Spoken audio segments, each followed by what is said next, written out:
Today we're going to talk about polar coordinates. So we're going to learn how to plot points in the polar coordinate system and convert points and equations between polar and rectangular and graph lines and circles in polar form. So points are located by an ordered pair of numbers, x and y. That's what we use in the coordinate plane that we have. And it's actually called the rectangular coordinate system when we use the ordered pairs x and y. So there's another coordinate system called the polar coordinate system. And this point is going to be located in reference to its radius, so its radial distance from the pole or from the center, and the angle and standard position from the polar axis. So this is what a polar coordinate system looks like. So notice that it's not, does not make little units anymore, but instead it's more like a circle.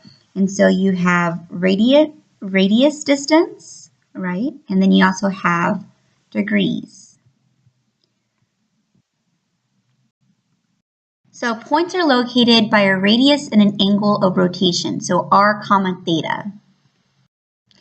So if we want to graph 3 comma 60 degrees, the first thing we would do is we would find the radius of 3. So that would be 1, 2, 3. And then we would go to a degree of 60. So we would be right here. So that would be our answer. Ta-da! What about 3 and 420 degrees? Well, 420 degrees would be right there. Oh, notice how that's the same line. We're going to get to that in just a second. It just so happens that when you're in the polar coordinate system, that a point can be written in very many different ways. So we'll talk about that in just a second. There we go. What about 3 comma negative 300? So negative 300 is that way. Oh, again, same location for that point, but another way to write the point. And then we have negative 3 comma 240. So negative 3 is going this way, right? 1, 2, 3. But we're going to go negative 240. So now our point is going to be right there. So it's still the same since it's 240. So negative 3, negative 120. So there's negative 120 and negative 3, so we're still up.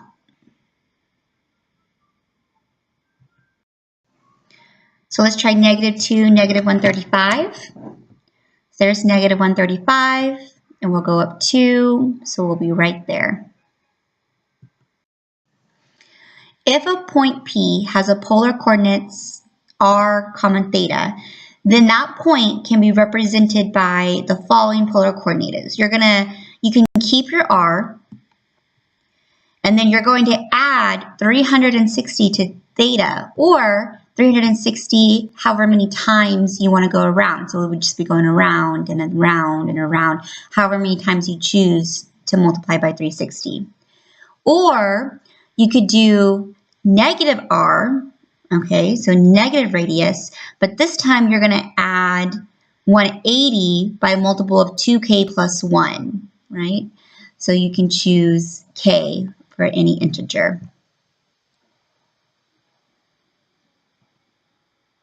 So for example, the point 3 comma 60, we can add 360 to it to get 420. We can add another 360 to get 780.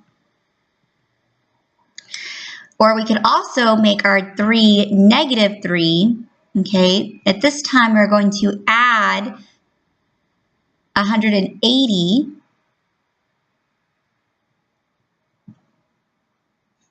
And we can do it again to get 600. So where are we getting this 240 and where are we getting the 600? We're using this equation here, 2k plus 1 times 180, okay? So k is 1 and then k is 2. You can do the same thing because remember the degree is sometimes measured in degrees, but then sometimes it's measured with pi. So instead of 360, you're going to be adding 2 pi, or pi instead of 180. So it's the same concept, except for we're in radians instead of degrees. All right, let's do an example. We need to locate the point 4, 90 and write the coordinates in 4 other ways. So 4, radius is 4, so that means we would go up 4, and the degree is 90, which means it is all the way to the top. So, and then up 4, so here would be our point right here, 4, 90 degrees. So let's say we wanted to write that in a different way. The easiest way is to just add 360 to 90, and that gives us a theta of 450. Or we can go backwards and it would be negative 270 for theta. Or we can make our r negative 4, and it would be theta would be 270. But this time our radius is negative 4. Or we could do negative 90 with a radius of negative 4. All right, so here's our pole. Our pole is the center. Here's our point, xy. So how do we get that xy if we're in the polar coordinates? Well, here's x, here's y. And so we're looking for this distance. This is the radius, right? That's the first coordinate of our polar coordinate, is this distance here. So to get that distance, we can use our formula, which is x squared plus y squared, which is r squared. So we're going to take the square root so we can solve for r. And then our theta can be solved by doing the tan inverse of y over x, right? Because tan theta is y over x. So we can, if we want to solve for theta, we do the tan inverse on both sides. And then our x is going to be equal to r cosine theta. And our y is equal to r sine theta. So again, this comes from our trig value, since we know that cosine is x over r, so cosine is x over r. So if we wanted to solve for x, we would multiply both sides by r, and that's how we get x equals r cosine theta. And sine theta is equal to y over r. So if we wanted to solve for y, we would multiply both sides by r, and that's how we get y equals r times sine theta. So all of these relationships allow points, lines, and curves to be converted from one system to another. If we're in the rectangular coordinate system, we can convert to polar. And if we're in polar, we can convert back to rectangular.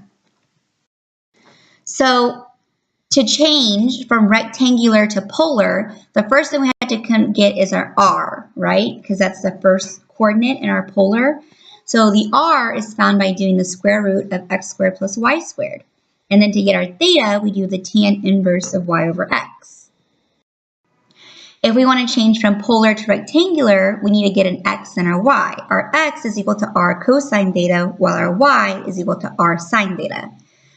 So basically, if you know these formulas, you can convert back and forth between polar and rectangular. So let's do an example. We're going to express the coordinates 5, negative 12 in polar form. So we need our formula, which is r equals x squared plus the square root of x squared plus y squared. So the square root of 5 squared plus negative 12 squared, which gives us the square root of 169, which is 13. Which means that in polar form, the first coordinate, the radius, would be 13. Now to get the angle, theta is equal to tangent inverse negative 12 over 5. Which, if we use our calculator, that comes to negative 67.4 degrees if we are in degree mode on our calculator. So our answer would be 13, negative 67.4 degrees. Or if you want, you can calculate that using a positive degree, since we can write it in 4 different ways, and say it's 292.6 degrees. It's now your turn. You can do 6.6, 2 through 6 evens. It's due in class with your notes.